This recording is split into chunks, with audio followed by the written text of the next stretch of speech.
আসলে সোশ্যাল মিডিয়াতে ভাইরাল হওয়ার জন্য মানুষ উইটা পড়ে লাগছে। আপনারা চিনেন নাইলারে, ঠিক আছে? কয়েকদিন আগে কিন্তু মামুনের সাথে নষ্টামি কইরে কিন্তু ভাইরাল হয়েছিল। সে ৪টে বছর বিয়ে ছাড়া কিন্তু থাকছে। আর বিয়ে ছাড়া থাকলে মানুষ কি করতে পারে জানেন না? সেটা কি বলতে হবে?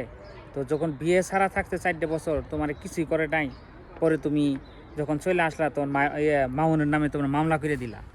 যে মামুনুন আমাকে ধর্ষণ করছে, এই করছে। তুমি ৪টে বছর একসাথে থাকলা, তোমারে কি এমনি রাখছিল? তোমারে কিছু করে নাই? তখন তো তুমি কিছু বলো নাই। কারণ তোমারই লাভ। এখন এই নষ্টা মেয়ে এখন আবার কি করতেছে, ছোট্ট একটা অল্প বয়সের একটা ছেলেরে নিয়ে আবার ভাইরাল হওয়ার জন্য ওইটা করে লাগছে। এই যে ছেলেটা, এটা কি বাপ মাপ নাই? আর পাওনা হসপিটাল কেন আছে? এই সকল ছেলে মেয়েদের পাওনা হসপিটাল ভর্তি করা দেওয়া দরকার। কারা এরা বর্তমান দেশকে মানে নোংরা পর্যায়ে নিয়ে গেছে গা। বাংলাদেশ একটা মানে মুসলিম কান্ট্রি, 99% হল মুসলমান। এই দেশে যদি এই ধরনের কয়েকদিন পর পরে যদি এই ধরনের ভিডিও আসে সামনে, তাহলে কেমন লাগে বলেন? আমি একটু নামাজে যাব, এর আগে একটু মানে মোবাইলে ঢুকছি, দেখি এদের ভিডিও।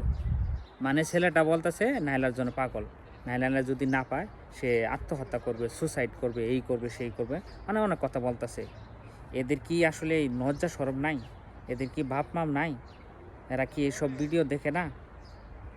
এরা কি মানে কি দেশকে কি পাইছে এরা? মানে মনে যা চাইতেছে সব কিছু ভিডিও আপলোড করেই ভাইরাল হওয়ার জন্য অস্থির হয়ে গেছে গা। আসলেই এরা পাগল হয়ে গেছে। এদের হসপিটালে ভর্তি করা দরকার।